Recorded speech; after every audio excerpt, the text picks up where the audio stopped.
విలువలో సేవా రంగం 66.3%, పారిశ్రామిక రంగం 16.4% మరియు వ్యవసాయ అనుబంధ రంగాలు 17.3% వాటాను కలిగి ఉన్నాయి. వ్యవసాయ అనుబంధ రంగాలు జీఎస్టీపీలో తక్కువ వాటా కలిగి ఉన్నప్పటికీ రాష్ట్ర మొత్తం శ్రామిక రంగంలో 42.7% మందికి ఉపాధి కల్పిస్తున్నాము.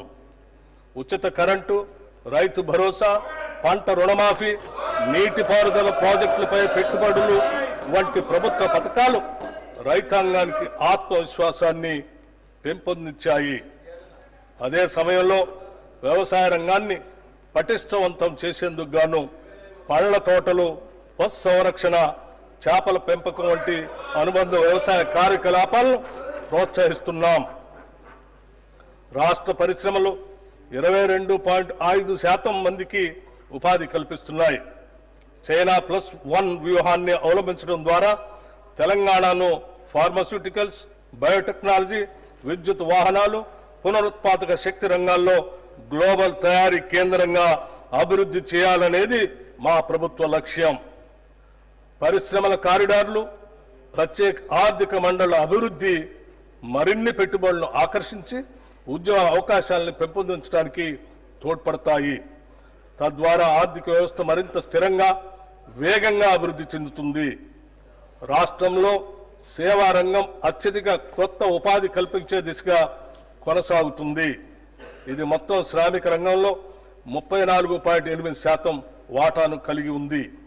హైదరాబాద్ నగరం ఐటీ రంగంలో అగ్రగామిగా, ముఖ్యంగా సాఫ్ట్వేర్ సేవలు, ఫిన్టెక్, లాజిస్టిక్, పర్యాటక వంటి రంగాలలో ఉపాధి వృద్ధికి ప్రధానంగా దోహదపడుతుంది.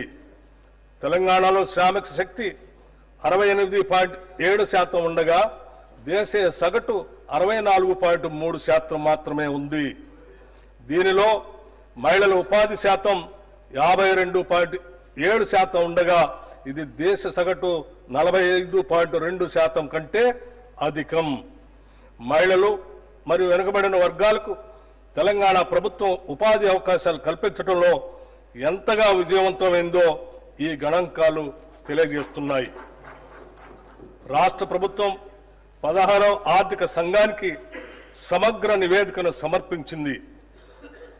ఇందులో కేంద్ర పన్నుల పంపిణీల్లో రాష్ట్రాలకు న్యాయమైన వాటా కల్పించాలని, అలాగే రుణ స్థిరత్వం, మౌలిక సదుపాయాల అభివృద్ధి మరియు సామాజిక సంక్షేమ కార్యక్రమాలకు మరింత ఆర్థిక సహాయం అందించాలని విజ్ఞప్తి చేసింది. కేంద్ర ప్రభుత్వం విధిస్తున్న సెస్సులు, అదనపు ఛార్జీల వల్ల రాష్ట్రాలకు వస్తున్న ఆదాయం గణనీయంగా తగ్గుతుంది అన్న విషయాన్ని కమిషన్కు వివరించాం.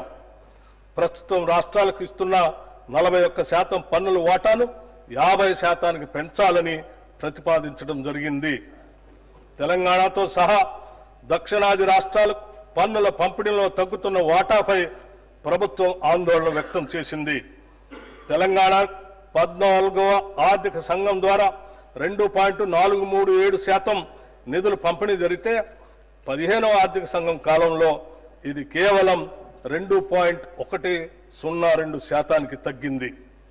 అభివృద్ధిలో ముందున్న రాష్ట్రాలకు తక్కువ నిధులు కేటాయించడం అన్యాయమని, దేశ ఆర్థిక వృద్ధికి దోహదపడుతున్న రాష్ట్రాలను ప్రోత్సహించే విధంగా పన్నుల పంపిణీ విధానాన్ని మరింత హేతుబద్ధంగా మార్చాలని తెలంగాణ ప్రభుత్వం వాదిస్తుంది. తెలంగాణ ప్రభుత్వం సమాంతర పన్నుల పంపిణీ సూత్రంలో సంస్కరణలు తీసుకురావాలని సూచించింది. ప్రస్తుతం ఉపయోగిస్తున్న తలసరి ఆదాయ దూరం అనే ప్రాతిపదిక ప్రాధాన్యతను తగ్గించి జీఎస్టీపీకి 50% వెయిటేజీని ఇవ్వాలని కోరింది. దేశ ఆర్థిక వృద్ధికి గణనీయంగా సహకరిస్తున్న రాష్ట్రాలకు మరింత హేతుబద్ధంగా వనరులు అందించడం ద్వారా దేశ అభివృద్ధిని ప్రోత్సహించాలని ఉద్దేశంతో ఈ సూచన ప్రతిపాదించడమైంది. మన న్యాయమైన వాటాను సాధించడంతో పాటు ఆర్థిక వనరులను సద్వినియోగం చేసుకుని ఆర్థిక వ్యవస్థను బలోపేతం చేయడానికి రాష్ట్ర ప్రభుత్వం కట్టుబడి ఉంది.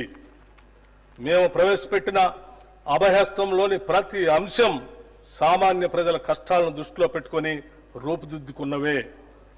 ఒక నిరుపేద తన రోజువారీ జీవితంలో ఏ కనీస సదుపాయాలు ఉండాలని కోరుకుంటాడో వాటినన్నిటినీ అభయస్థంలో భాగంగా చేర్చడం జరిగింది.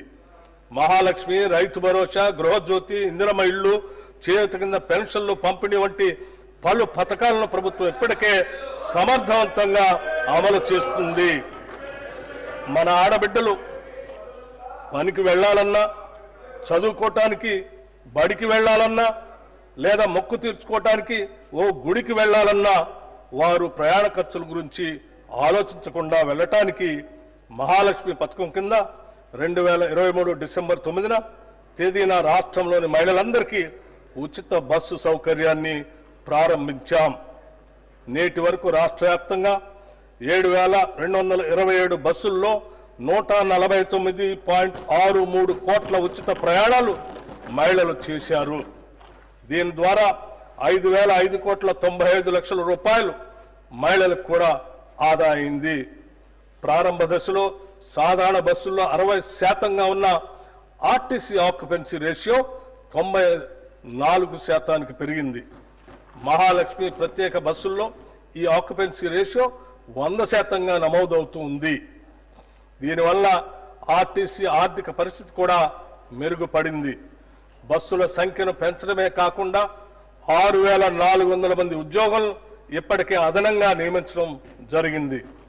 ప్రభుత్వం ఈ పథకం అమలుకు ఆర్టీసీకి క్రమం తప్పకుండా నిధులు చెల్లిస్తూ ఉంది. మహాలక్ష్మి పథకంలో భాగంగా అర్హులైన మహిళలకు గ్యాస్ సిలిండర్ను 500 రూపాయలకే పంపిణీ చేస్తున్నాం.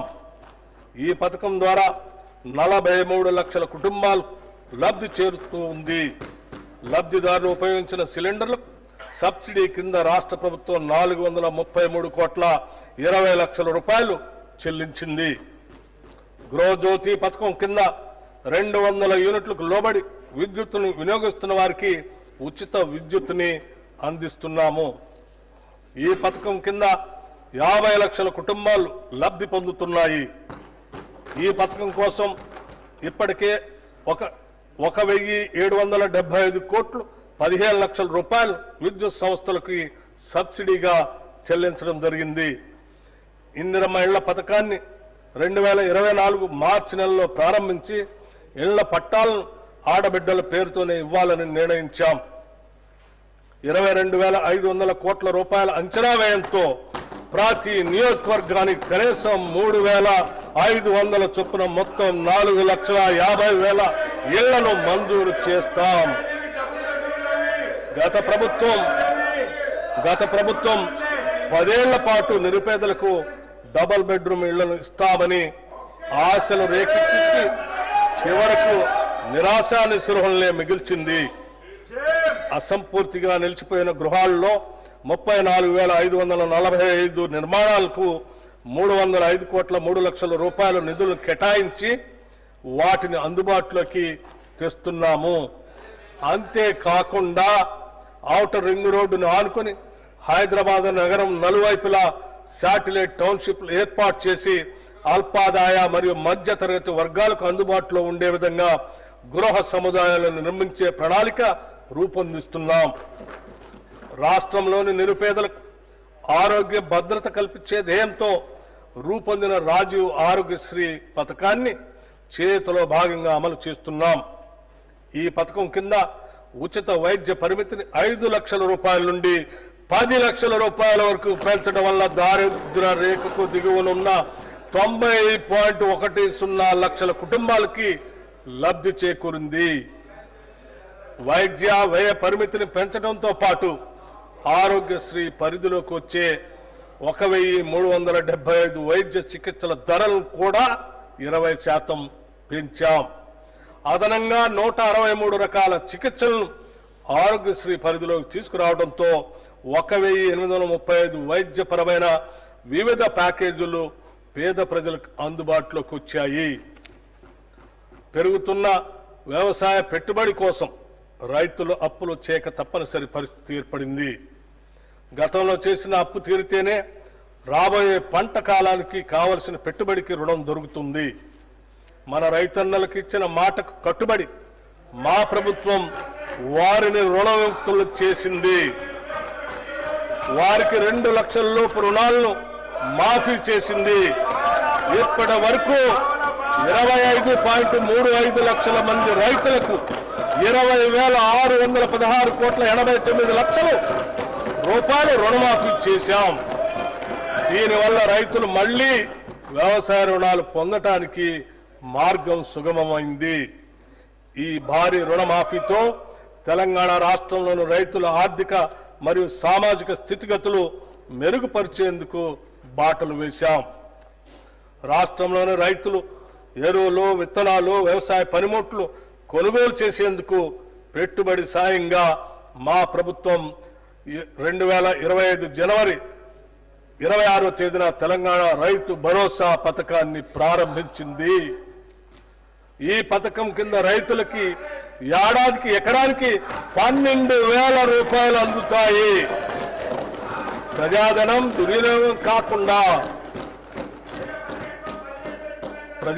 దుర్వినియోగం కాకుండా అవకతవకలకు అడ్డుకట్ట వేసి సాగుకు యోగ్యమైన భూములన్నింటికీ రైతు భరోసా అందిస్తున్నాం.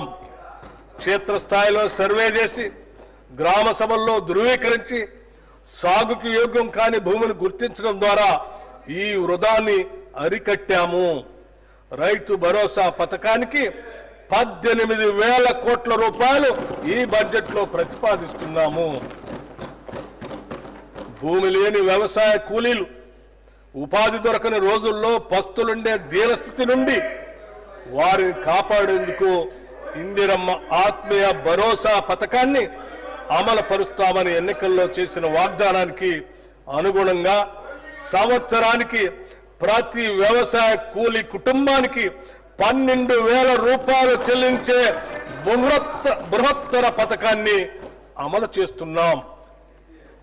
రాష్ట్ర రైతుల నుండి కొనుగోలు చేసే సన్న ధాన్యానికి ప్రతి క్వింటాలకు 500 రూపాయల చొప్పున అదనపు ప్రోత్సాహాన్ని చెల్లిస్తున్నాం. దీనివల్ల రాష్ట్రంలో సన్న రకాల వరి సాగు గణనీయంగా పెరిగింది. గత ఖరీఫ్తో పోల్చినప్పుడు సన్న వడ్ల సాగు 25 లక్షల ఎకరాల నుండి 40 లక్షల ఎకరాలకు పెరిగింది. మా ప్రభుత్వం ఇస్తున్న బోనస్ మరియు ప్రతి చివర వడ్ల గింజ కూడా కొంటామని మేము చేసిన వాగ్దానమే దీనికి ప్రత్యక్ష కారణం. ఫలితంగా రైతులకు చక్కని గిట్టుబాటు ధర లభిస్తున్నది.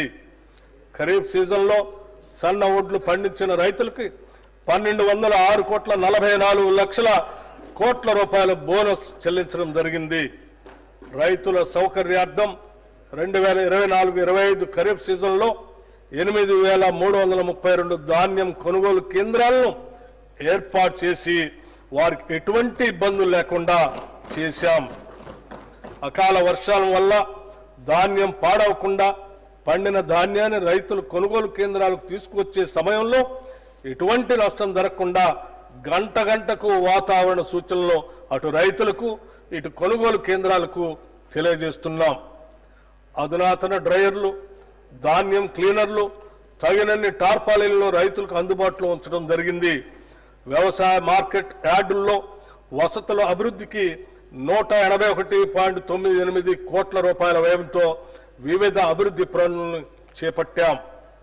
2024-25 ఖరీఫ్ సీజన్లో 10,35,484 మంది రైతుల నుండి ధాన్యం కొనుగోలు చేసి 12,511 కోట్ల 76 లక్షల రూపాయలు వారి ఖాతాల్లో జమ చేయటమైంది. కేంద్ర ప్రాయోజిత పథకాల ద్వారా రాష్ట్ర రైతుల ప్రయాణం కోసం అన్ని చర్యలు తీసుకుంటున్నాం. రాష్ట్రంలో ఆయిల్ పామ్ సాగును విస్తృతంగా చేపట్టాలన్న ప్రభుత్వ లక్ష్యంతో ప్రోత్సాహక సబ్సిడీని అందిస్తున్నాం. ఆయిల్ పామ్ దిగుమతులపై కస్టమ్స్ సుంకం లేని కారణంగా మన రైతులకు సరైన ధర లభించనందున కేంద్ర ప్రభుత్వంతో సంప్రదింపులు జరిపి ఆయిల్ పామ్ దిగుమతులపై కస్టమ్స్ సుంకం విధించేలాగా కృషి చేశాం. తద్వారా ఆయిల్ పామ్ రైతులకు టన్నుకి 2,000 రూపాయలు అదనపు లబ్ధి చేకూరి ఆయిల్ పామ్ సాగు మరింత లాభదాయకంగాను ఆకర్షణీయంగాను మారింది. ఉద్యానవన సాగులో బిందు సేద్యం కొరకు సౌర విద్యుత్తును ఉపయోగించే రైతులకు ప్రాధాన్యతనిచ్చి వారికి ప్రోత్సాహక సబ్సిడీని అందిస్తాం. వ్యవసాయ శాఖకు ఈ బడ్జెట్లో 24,439 కోట్ల రూపాయల్ని